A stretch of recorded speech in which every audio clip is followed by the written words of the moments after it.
नमस्कार. आपण आता रोजच संवाद करतो आहोत. संवाद अशासाठी करते आहे, की माझे जे काय अनुभव आहे, जे मला 17 वर्षापासून मी या क्षेत्रात संशोधन करते आहे, अभ्यास करते आहे आणि मी विद्यार्थीच असणार आहे. मी कायम संशोधन करणार आहे, कारण मला जे बुद्धीला पटतं ते मी ॲडॉप्ट करते आणि जे नाही पटत ते मी डिस्कार्ड करत असते. आता असं आहे, की मी एक अवेकेनिंग ॲस्ट्रॉलॉजी असा एक टायटल घेऊन काही व्हिडिओ बनवते. का बनवते? तर अवेकेनिंग म्हणजे काय? प्रबोधन. आता प्रबोधन का करण्याची गरज पडली आहे?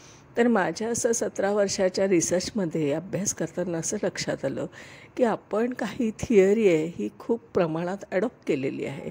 मग ती थिअरी कोणती लागते, कोणती नाही लागत आणि काय शिकलं पाहिजे आणि काय नाही केलं पाहिजे विचार, हा सगळा मी आज आपल्यासमोर मांडण्याचा प्रयत्न करते.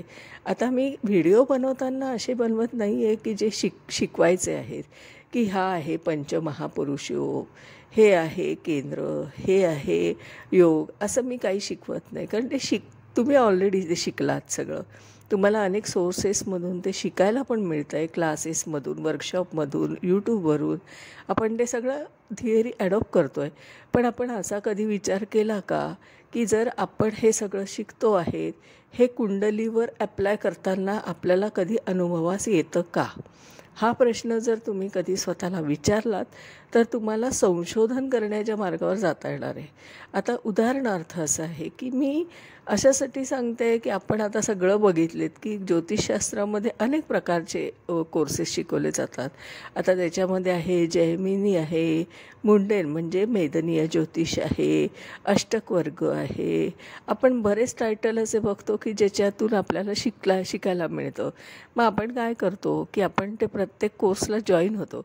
मग त्या कोर्समध्ये काय आपल्याला आढळतं, तर काहीतरी फरक काहीतरी असतो, म्हणजे मेथडमध्ये फरक असतो, त्या पद्धतीमध्ये फरक असतो. जसं पारंपरिक आणि आपण जर जैमिनी यांच्यामध्ये फरक बघितला तर आपल्याला असं लक्षात येईल, की जैमिनी ज्योतिषशास्त्रामध्ये आपल्याला उच्चीचा ग्रह म्हणजे ग्रह ज्या जास्त डिग्रीवर असेल तर तो आत्माकारक असतो आणि आपण पारंपरिकमध्ये त्यालाच आपण वृद्धावस्था म्हणतो. मग आता हा जो काही डिफरन्स दिसतो आहे, मग वृद्धावस्था मान्य करायची, त्याला निष्क्रिय करायचं का जैमिनी ज्योतिषप्रमाणे त्याला पॉवरफुल म्हणायचं? हा कन्फ्युजनचा एक विषय होऊन जातो. कारण आपण एक लक्षात घ्या, मी एक गृहिणी म्हणून एक उदाहरण देते, की आम्ही जी काय गव्हाची कणिक, ज्याला आपण कणिक म्हणतो, त्या कणकेचे आपण काय काय प्रकार बनवू शकतो? तर पराठे बनवू शकतो, पुरी बनवू शकतो, चपाती बनवू शकतो. आपण असंख्य प्रकार, आता त्याच्यातून ब्रेड आपण साधारणपणे आपण त्याच्यातून जे काय आहे थेपले बनवू शकतो. आता जे असंख्य प्रकार त्या कणकेपासूनच बनतात.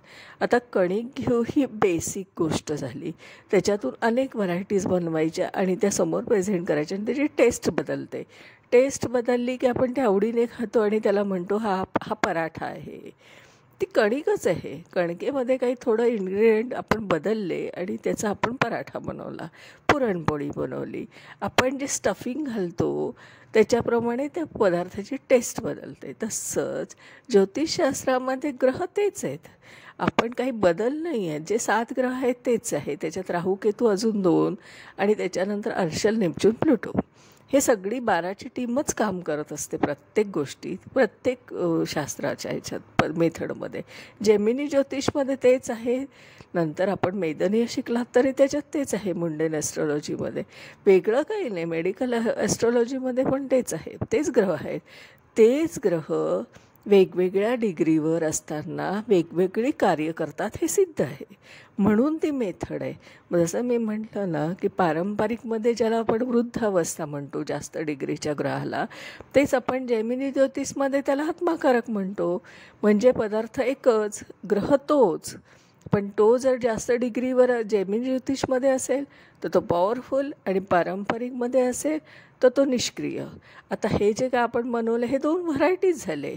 आता या व्हरायटीवर विचार केला पाहिजे, की आपल्याला ह्या मेथडने जर आपण कुंडली ॲप्लाय करायला बघितले, की समजा मी माझीच कुंडली घेतली आणि त्याच्यातले पॉवरफुल ग्रह कोणते ते बघितले, मग मी त्याला मृत म्हणायचं का पॉवरफुल म्हणायचं, हा विचार मनात आला पाहिजे. कारण आपल्यासमोर तर 2 ऑप्शन आलेले आहेत.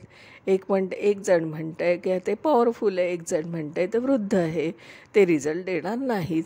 मग आपण नक्की ॲडॉप्ट काय करायचं, हे जे असं कन्फ्युजन सुरू होतं ना, हे आपल्याला प्रिडिक्शनमध्येच बघता येतं.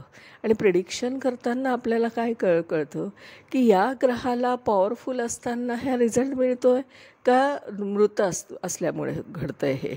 हे सगळं आपल्याला डिक्टेट करता आलं पाहिजे. कारण आपण ना डिग्रीवर बोलत नाही आहे, आपण वेग बोलतो आहे. आपण 2 ग्रह एका कुंडलीमध्ये बसले असेल की त्याला युती म्हणतो आहे. अरे पण युतीमध्ये अंतर किती हे आपल्याला माहितीच आहे. मग आता त्या अंतरावर आपण कन्सिडर करतो का? आपण साधारणपणे पारंपरिक जर मध्ये बघितलं तर की ग्रहापासून चतुर्थ स्थानात असलेला ग्रह हा केंद्रयोग आहे. आता केंद्रयोग आहे पण तो किती डिग्रीवर असू शकतो? कारण चलितमध्ये आपल्याला माहिती आहे ग्रह मागच्या किंवा पुढच्या ह्याच्यात जातात. कारण जे बाउंड्रीवर ग्रह असतात, जे डिग्रीच्या बाउंड्रीवर असतात, ते मागच्या याचं फळ देतात किंवा पुढच्या याचं फळ देतात. ते कुठल्या पद्धतीने आपल्याला अनुभवास येतं हे बघत नाही. आपण काय करतो आहोत की नुसती थिअरी घेतो आहोत आणि त्याचे पाठांतर करतो आहोत. आता पाठांतर करणं गरजेचं आहे का? त्याला गजकेशरी योगावर पण बोलावंसं वाटतं कधी. कारण गजकेशरी योग आपण जर बघितलं तर कधी तो अनुभवास येताना दिसतो आणि कधी नाही. बुधादित्य योगचं पण बाबतीत तेच आहे. आपण काय करतो, टेस्ट बदलली हे बघत नाही आहे. आपण एका ग्रहाला 2 ग्रह एका ठिकाणी दिसले की त्याला युती म्हण, त्याला केंद्रयोग म्हण, त्याला कोणतं तरी एक टायटल देतो आहे. आता आपल्याला योगावर जर विचार करायचा झाला तर आपल्याला माहिती आहे युती म्हणजे 0 डिग्री. आपण जर लाभयोग बघितला, आपण केंद्रयोग बघतो, हे सगळं बेसिक आहे. त्याला टायटल दिलेलं आहे म्हणजे आपण गजकेशरी योग बघितलं तर केंद्रयोगच आहे, युती बघितली तर ती अमावस्या आहे. मग आपल्याला हे सगळं कळतं आहे. मग आपण टायटल देऊन त्याच्यातून एक वेगळं असं पुढे ठेवतो. जसं आपण एखादा पदार्थ डेकोरेट करून ठेवतो आणि मग समोरच्याला त्याला ॲट्रॅक्ट करतो तो, तसं काहीसं मला आढळलं आहे की तुम्ही जेव्हा हे योग बघतायत ना, तर ह्या योगामध्ये तुम्हाला त्या जातकाच्या, त्या माणसाच्या आयुष्यात त्या अनुभवास येतं आहे का हे बघा. आणि ते बघितल्यावर ते आहे हे मान्य करता येतं आणि ते ॲक्सेप्ट करता येतं. नाहीतर डिस्कार्ड करा. तुम्ही असं जर या पद्धतीने जर थिअरी कमी करत गेलात ना, तर तुम्हाला असं आढळेल की प्रिडिक्शन सोपं आहे. कारण आपण खूप भरमसाठ गोष्टींचा विचार करत बसलो तर त्याचं उत्तर नाही सापडणार. एवढा मोठा गोंधळ घातल्यावर आपल्याला कसं उत्तर सापडणार आहे? आता हे जे माझे मत आहे हे माझ्या अनुभवातून आलेले आहे. कारण मी कन्सल्टिंग करते. माझ्या कन्सल्टिंगला 2-2, 4-4 दिवसाचं वेटिंग आहे. आता मी क्लासेसला सुद्धा वेटिंग लिस्ट आहे. आता मी हे अभिमानाने का सांगते? कारण मी सत्य सांगायचा प्रयत्न करते. मी जे आहे ते रिॲलिटीमध्ये सांगते की हे आहे, हे असं आहे, हे शास्त्रामधलं हे वाचा, हे बघा, ह्या पद्धतीचा अभ्यास करा आणि ते लोकांना भावतं आहे. त्याच्यामुळे आता माझ्या क्लासेसला वेटिंग असतं आणि माझ्या कन्सल्टिंगला पण वेटिंग असतं. लोक 2-2 दिवस थांबतात पण कन्सल्टिंगसाठी वाट बघतात. मी त्यांना स्पष्ट सांगते की मला थोडा वेळ लागेल कारण मी डीपली अभ्यास करते. मी काय फक्त फाटकन तुमच्या प्रश्नाचं उत्तर देणार नाही आहे. कारण मला सगळ्या गोष्टीचा विचार करायला हवा आहे त्याच्यात. आणि तो जर विचार नाही केला तर ते उत्तर चुकीचं होऊ शकतं. आणि उत्तर चुकीचं आलं की पिनपॉईंट प्रिडिक्शन होणार नाही. मग वेग उत्तर देण्याची माझी पद्धत नाही. मग मी पिनपॉईंट असा प्रिडिक्शन करण्याचा प्रयत्न करते. माझा प्रयत्न सातत्याने चालू आहे. कारण मी थिअरी कमी केली आहे. थिअरी जितकी तुम्ही घ्याल तितका तुमचा गोंधळ वाढेल. त्यामुळे कधीही कुठली गोष्टला आपण वाचल्यावर त्याला व्हाय हा शब्द विचारायचा की व्हाय मी हे का ॲक्सेप्ट करायचं आहे? ह्याचा अनुभव येतो आहे का? थिअरीमध्ये याचा उपयोग आपल्याला प्रॅक्टिकलमध्ये करताना अनुभवच येतो आहे का?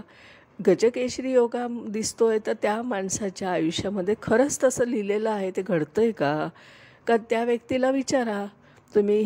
आपल्याला दिसतोय तो गजकेशरी योग आहे, मग त्याला विचारा त्याच्या आयुष्यात, तुझ्या आयुष्यात असं घडलं का जे पुस्तकात वाक्य दिलेले आहे की या व्यक्तीला असं मिळतं. पण ते तुम्ही त्याला अनुभवातून विचारा. आणि जर तुम्हाला ती व्यक्ती समोरची म्हटली की नाही मला असं काहीच आढळलं नाही, तर नक्की विचार करण्याचा विषय आहे. कारण आपण डिग्रीचा कधीच विचार करत नाही कुठे अभ्यास करताना. डिग्री खूप महत्त्वाची आहे. आपण अंशात्मक ग्रह का आहेत कुंडलीत याचा कधीच विचार केला नाही. फक्त आपण वेग विचार करतो आणि ते चुकीचं वाटतं असं मला वाटतं आहे. तर मी हे फक्त तुम्हाला माझ्या अनुभवाचे बोल तुम्हाला सगळ्या सांगण्याचे प्रयत्न मी करते आहे. मी टीका नाही करत. मला टीका करायची इच्छासुद्धा नाही, कारण की हा माझा मार्ग आहे. मी कोणावर टीका करून मला काही त्याचा आनंद घ्यायचा नसतो. गैरसमज झालं होत असेल तर त्याला मी काही करू शकत नाही कोणाच्या बाबतीत. पण एकच माझं म्हणणं आहे की मी काय शास्त्र आपल्याला अभ्यास करताना विचार केला पाहिजे, हा विचार मी तुमच्या सगळ्यांसमोर मी मांडते. कारण हा माझा अनुभव आहे, माझा 17 वर्षाचा त्याच्यासाठी अभ्यास आहे. आणि मी आत्ताही कन्सल्टिंग करताना खूप मनापासून आणि सगळ्या गोष्टी त्यांना समजून सांगूनच करत असते. मला एक दीड तास लागतो कन्सल्टिंग करताना. मी एका मिनिटात उत्तर देऊन त्या व्यक्तीचं समाधान नाही करत. त्याच्या प्रत्येक प्रश्नाचं उत्तर देता आलं पाहिजे, इतकं सक्षम आपण असलं पाहिजे. कारण आपण 11th आवरला सुद्धा प्रश्नाची उत्तरं देता आली पाहिजे. इतका जर आपल्यात कॅपेबिलिटी असेल तर आपल्याला कुठलीही कुंडली समोर आली तरी भीती वाटत नाही की याचं उत्तर मी कसं शोधू. कारण माझ्याकडे अशी पद्धत आहे की माझ्यासमोर कुंडली आली की मला त्या कुंडल्यांमधले ग्रह आणि ते सगळं फटाफट डोक्यामध्ये कॅल्क्युलेट होत असतं आणि मग मी त्याच्यावर बोलू शकते. त्यामुळे मला तसं कॉन्फिडन्स असल्यामुळे मी 11th आवरला सुद्धा प्रिडिक्शन करत असते. असं आपण जर आपली स्वतःची कपॅसिटी वाढवली आणि आपण जर अशा पद्धतीने प्रिडिक्शन करत गेलात तर नक्कीच आपल्याला यश येईल. नाहीतर आपण नुसतं थिअरीत अडकलेलं जे ज्योतिषशास्त्र आहे ते कधी बाहेर यायचं. आपण सारखी थिअरी घेऊन बसलो आहे. आपण व्हिडिओ बघतो आहे सगळे थिअरीचे आहे. आपण पुस्तकात बघतो आहे सगळी थिअरी आहे. थिअरी असावी पण ती अनुभवास येते का हा प्रश्न महत्त्वाचा आहे आणि तो आपण नेहमी विचारात घेतला पाहिजे असं मला वाटतं. आता मी आज या विषयावर इथेच थांबते. माझं नाव आहे मनीषा प्रदीप चव्हाण. मी आदित्य गार्डन सिटी वारजे पुणे इथे राहते. माझा मोबाईल नंबर आहे 9763787646. मी परत रिपीट करते, माझा मोबाईल नंबर आहे 9763787646. आपण कधीही संपर्क करू शकता, व्हॉट्सॲप करू शकता. आपल्याला असलेल्या शंका मला विचारू शकता. कन्सल्टिंग चालू आहे माझं. आपण जन्मकुंडलीसाठी माझ्याकडे डिटेल पाठवू शकता. जे काय जन्मतारीख, जन्मवेळ आणि जन्मठिकाण हे 3च गोष्टी लागतात. तुमची कुंडली मला लागत नाही. मी कुंडली बनवून झाली की तुम्हाला त्याच्याबद्दलचं प्रिडिक्शन सांगते. माझे फक्त चार्जेस आहे 500 रुपये. आणि माझे ऑनलाईन क्लासेस आहेत 3 दिवसाचे. कारण मी 3 दिवसामध्ये प्रॅक्टिकल विथ थिअरी असा अभ्यास शिकवते. तुम्ही जन्मकुंडली समोर घेऊन बसा. मी तुम्ही जी चॉईस कराल ती. माझ्याकडे आधी त्याचं काही इन्फॉर्मेशन नसते. मी ती तुम्ही असलेल्या कुंडलीवर डायरेक्ट प्रिडिक्शन शिकवते. प्रिडिक्शन कसं करायचं, किती थिअरीचा विचार करायचा, कोणत्या गोष्टीचा या कुंडलीसाठी आपल्याला विचार करावा लागेल, कोणती थिअरी इथे अप्लाय होऊ शकते आणि नाही होऊ शकत, हे सुद्धा मी समजून सांगत असते. कारण थिअरी किती घ्यायची हा एक मोठा विषय आहे. आणि म्हणूनच मी आता हे सगळं आपल्याला जे काय अवेकनिंग ॲस्ट्रॉलॉजी या माध्यमातून सांगण्याचा प्रयत्न करते आहे. धन्यवाद. उद्या आपण परत भेटूया. कुठल्या तरी नवीन विषयावर मी बोलेल. धन्यवाद.